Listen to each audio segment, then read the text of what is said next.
So, Mr. Lenin, what did you think of your secret police force? Well, the force that I created, the Chechnya, was very efficient and helped to ensure harmony. They policed labor camps, ran the gulag system, conducted requisitions of food, subjected political opponents to secret arrest, detention, and torture. They also stopped silly rebellions that caused more violence. What was your foreign policy? My first interaction with foreign policy was when I had to withdraw from World War I. I had to sign the Treaty of Brest-Litovsk. I believe Marx's argument that a country that tries to impose socialism is bound to failure unless the workers in other countries have revolutions, leading to a united socialist Europe. To follow this belief, I tried to invade Poland to start a revolution. Unfortunately, the Poles fought back, so I had to come up with another plan. This involved setting up the Communist International Organization, a group of parties that spread my ideas. I'm also aware of how isolated Russia is, as everyone else seems to be hostile towards us. However, I've tried to make deals with other countries in order to import and export goods that will benefit all parties. How do you feel about economic plans? Well, I did support a new economic policy, a temporary retreat from full socialism to partial capitalism for the purpose of rebuilding Russia's economy. The NEP permitted small businesses to make personal profits and permitted almost all of the peasant farmers to keep and sell their produce as they wished. What's your opinion on the Revolution of 1917? As the leader of the Bolshevik Revolution and founder of the Russian Communist Party, I thought it was a success in establishing a revolutionary Soviet government based on a union of workers, peasants, and soldiers. It was needed as it replaced the useless monarchy led by Nicholas II with an efficient and beneficial communist society. He oppressed his people. The people needed better. As he started to lose strength and influence on the people, I saw a perfect opportunity to revolt and place my ideals in the society.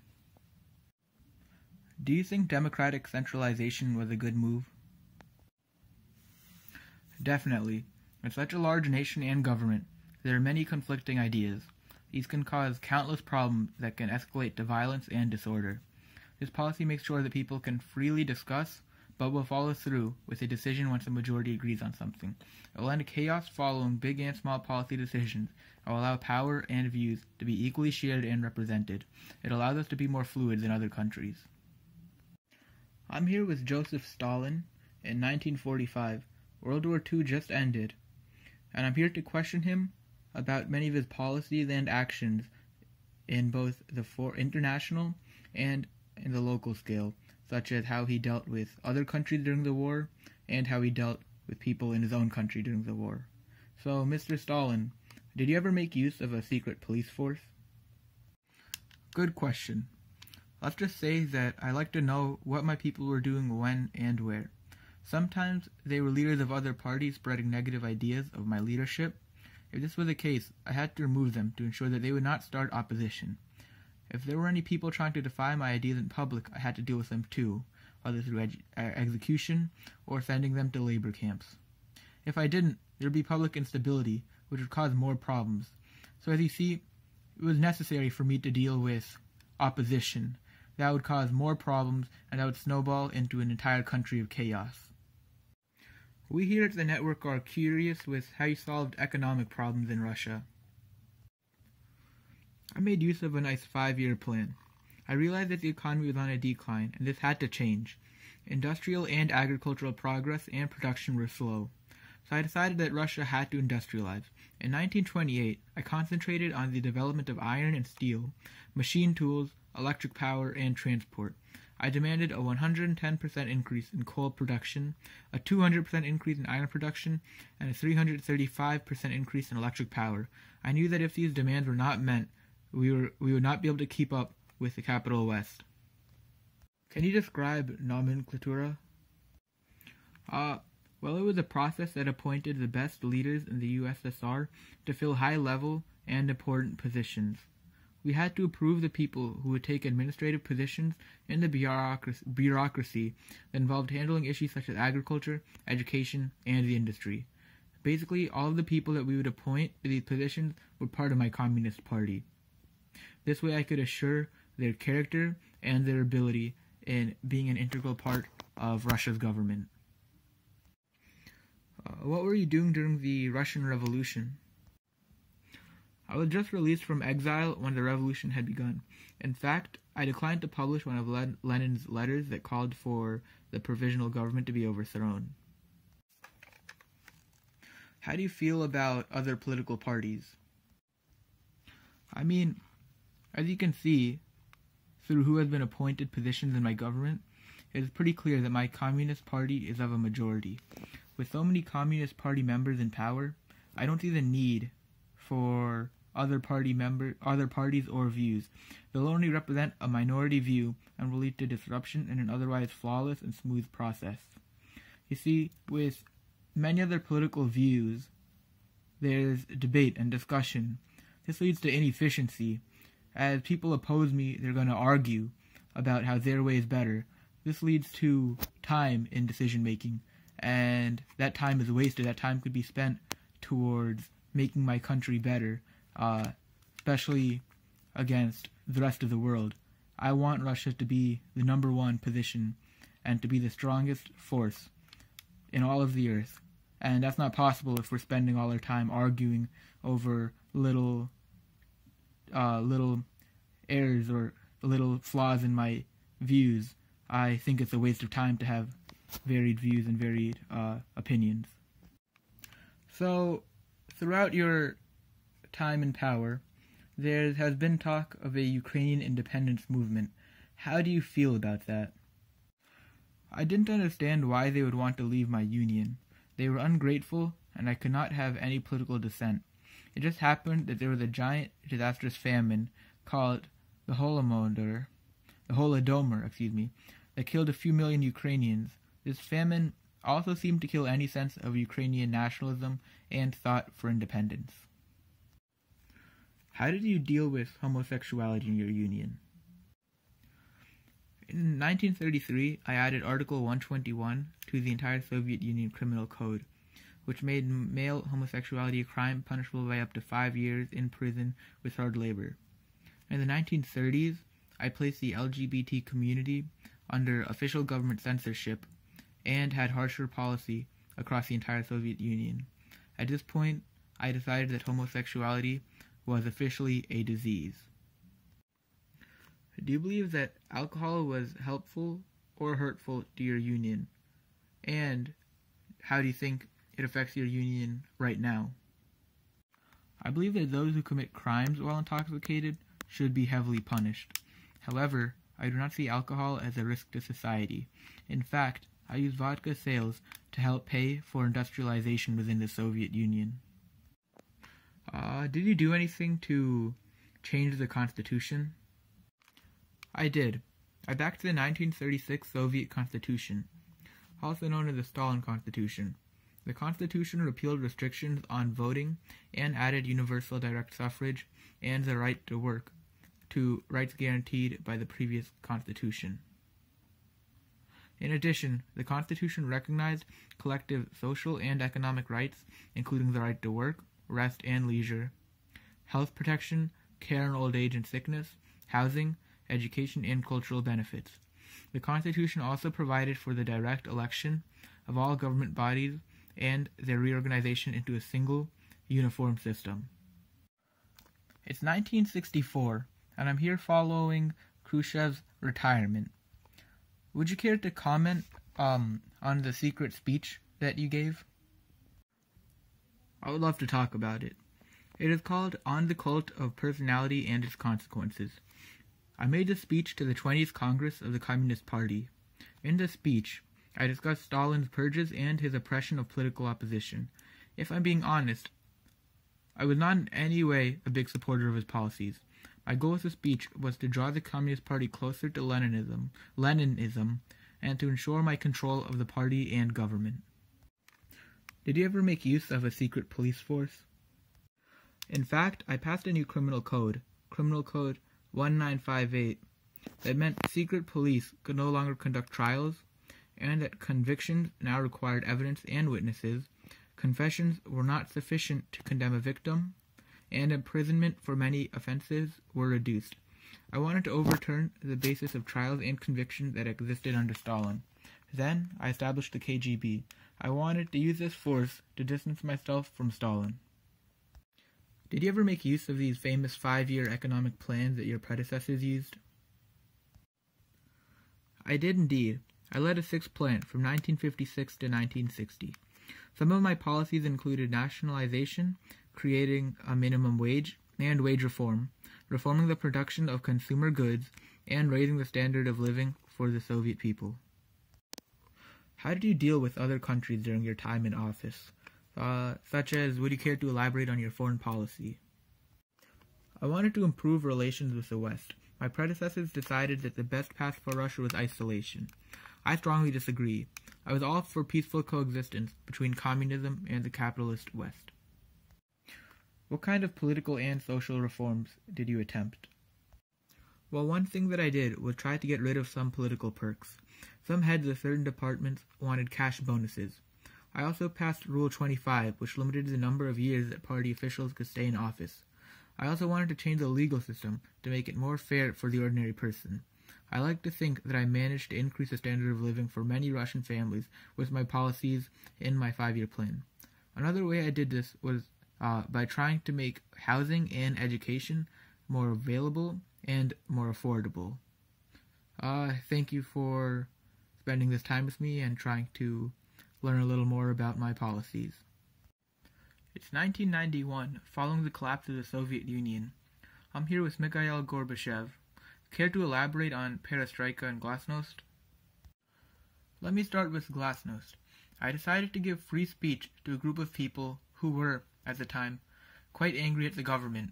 It may not have been the smartest decision to do this, as it led to confusion and chaos with people expressing their pent-up rage and anger that they were forced to hold for the past few decades.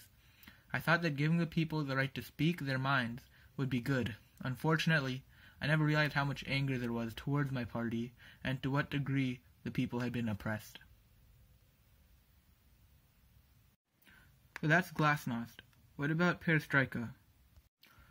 With perestroika, I wanted to implement market reform and provide more freedoms that would make people better off. I wanted people to have access to foreign goods and make their money on their own instead of having the government with access to all the wealth. I realized that it was completely contradictory with communist ideals, which made me many enemies. I did not foresee that it would lead to the dissolution of the USSR. How did your actions change the political culture of Russia? Well, the political culture was already slightly divided in Russia.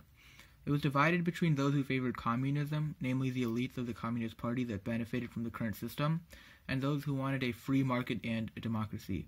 My reforms were meant to introduce more market and democratic principles into society. However, the purpose behind them was not to shift the entire system to one of democracy and of a free market. These reforms furthered the split between the two groups and eventually led to chaos and the dissolution of the Soviet Union. However, this was not my intent. How do you feel about the military? I believe that cutting the spending used for the military is a good decision. I tried to implement this myself. I think some of the money saved can be used towards reducing our deficit, and I think the other funds should and can be used for more beneficial tasks. One of these is investing in industrial technologies, which can help to fix nationwide shortages.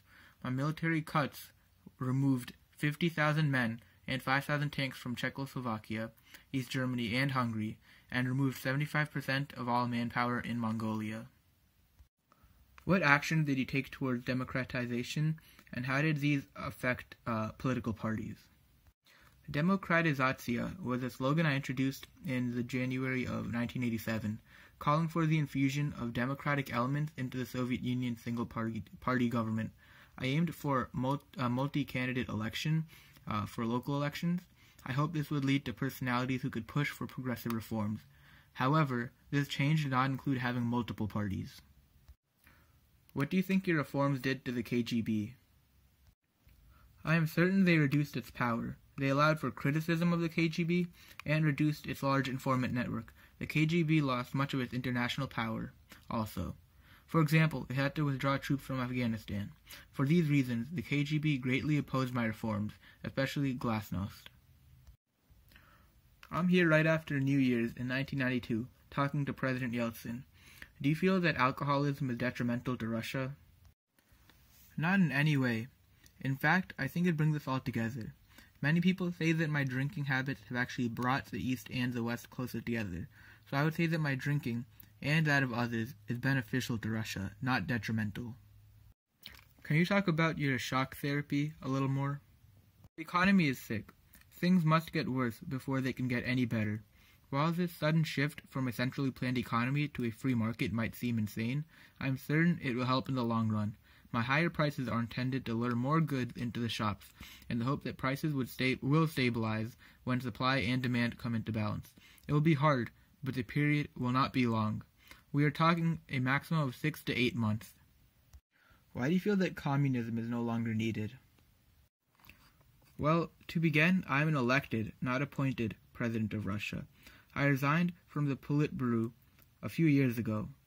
They thought that my views were too progressive and too democratic. I ignored them, as they only cared for personal gain, not for the future of Russia.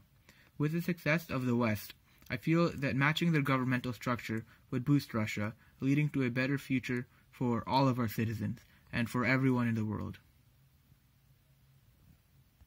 Okay, one last question. How will you deal with talks of secession from Chechnya? I will not allow Chechnya to leave Russia. While I support the dissolution of the Soviet Union with states such as Georgia and Ukraine leaving, Chechnya is a tiny region lacking autonomy. If I allow it to leave, it will cause a domino effect, prompting other small regions within Russia to leave. If this is the case, there will be 100 new countries by the end of the year. As you know, Russia is a vast land encompassing many diverse groups. All of them want independence, but none of them have the power or money to survive on their own. They need Russia to survive. If they all leave, there will be so much instability within Russia as every little group will want to leave. So in order to deal with it, I have to unfortunately mobilize troops to go into the region, even if there is only light resistance at the moment. With Russia recently hosting the Olympics, and also taking a few actions, such as making moves towards Ukraine, I've decided to ask President Putin a few questions. To start with, do you think that the Sochi Olympics were successful? There were many concerns of environmental damage and gay rights during the Olympics. I don't understand what the concerns about the environment were. Every other country that hosts the Olympics has to take down some forests to build their arenas and stadiums. The Russian Olympics were no different. We had to do what was necessary to set up and prepare for these worldwide games. Also, I don't understand what the fear over gay visitors was about. There was nothing for them to fear in Russia. We don't outlaw anything of the sort. In fact, there should have been no fears for any visitors. Some people were afraid of bad conditions of the hotels. I personally checked every hotel that was approved for the Olympics to make sure that it was in pristine condition for all visitors. There should have been no complaints about anything, and I personally made sure that the Olympics would be smooth and perfect.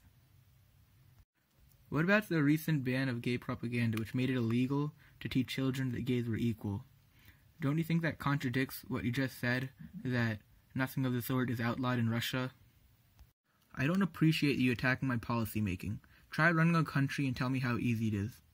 My job is just to make sure that all of my people are safe and that everyone is healthy, and that my country can rise and be at the top of the world. I think that my policy does just that. Going back to how successful my Olympics were, they had to be incredible. I spent so much time and money to ensure that they would be outstanding.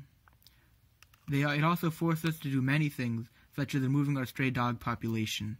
Now we finally had a reason to kill those dirty dogs that flooded our streets. Okay. Enough with the Olympics. Let's talk about the Pussy Riot protests. Okay, let's. The Pussy Riot was a Russian feminist punk rock protest group based in Moscow. The group was trying to spread that I'm a dictator who has no respect for feminism or LGBT rights. This is not true in any way. Then they released a song about me to tarnish my image. But that's simply not possible. All of Russia adores me, so their efforts were futile. In fact, they caused too much chaos that I believe was detrimental to our productivity and our efficiency as a country. Would you care to comment on your power as President and Prime Minister? I've exercised my power in effective manners. I've cracked down on regional autonomy. This is so that there are no issues with a domino effect, similarly to how Yeltsin dealt with Chechnya. I'm a very knowledgeable man, and I know what is best for Russia. This is why, even after I could no longer run for president, I made sure that I was appointed as Prime Minister. While the president was supposed to have more power than the Prime Minister, since I was more knowledgeable and experienced than Medvedev, I made my position more influential. Would you rather have someone with less experience or someone with more experience? Would you rather have someone who did almost nothing for Russia or someone who completely revived Russia's economy? I think the answer is obvious. This is why I pride myself in my control over all of Russia's government, including other branches beyond the executive. I know what is best, therefore I should be in power. How do you feel about the military and secret police? Well, to start, Russia's military is stronger than any of our rivals. We have been conducting drills to ensure that we are always prepared to do anything that we need to do. We are also planning on enhancing our nuclear capacities, an act that would skyrocket our military power. NATO may claim Russia is an enemy, but we are just trying to do what is best for ourselves. As for our secret police forces in Russia, let's just say they do what is needed for the safety of our people. Final question. What is your endgame in Ukraine? I will give you a brief answer. To begin, I have legitimate fears of the economic blowback that would follow if Ukraine signed an association agreement with the EU. This kind of agreement would translate to a massive influx of high-quality, low-priced European goods into Ukraine. Some of these products would inevitably end up in Russia and would not be subject to tariffs due to Ukraine and Russia's free trade agreements. Also, a deal between the EU and Ukraine would be disastrous to Russia's international image. People would think that we are a joke instead of a great world power, which is not true in any way. Well, there you have it. An interview with 6 of the major Russian leaders. Each helped and hurt Russia in different ways. Lenin wanted to rebuild the economy and move away from Nicholas II's monarchy. However, with institutions like the secret police, he wasn't the best leader. Stalin, on the other hand, was very oppressive. He left no room for opposition and would strike back at any sign of protest or dissent. He was all about industrializing Russia, as he thought that it would put it on the #1 seat in the world. Then we went to Khrushchev. It took him a long time to actually consolidate his power. In his time in charge, he wanted to move away from Stalin as much as he could. He wanted to have as many social reforms as he could also. His end goal was simply to improve the living and working conditions of Russians. With his relations to the West, Khrushchev's period was marked by a series of crises, such as the shooting down of an American U-2 spy plane over the Soviet Union in 1960, the building of the Berlin Wall in 1961, and, most significantly, the Cuban Missile Crisis in 1962, which brought the world to the brink of nuclear war. Even with this as the case, he still wanted a peaceful coexistence between the East and West. While he seemed to be a champion of rights, he did oppress a Hungarian uprising in 1956 against communism. Afterwards, we talked to Gorbachev. Gorbachev had 2 key policies, Glasnost and Perestroika. They had the right intention in mind, but did not go as planned. Intended to implement free speech and free market principles, they completely divided Russia between those who were for democracy and capitalism versus those who supported communism. These policies also unleashed years after years of animosity towards the government. While he did support multiple candidates with different views, they still had to be from the same party.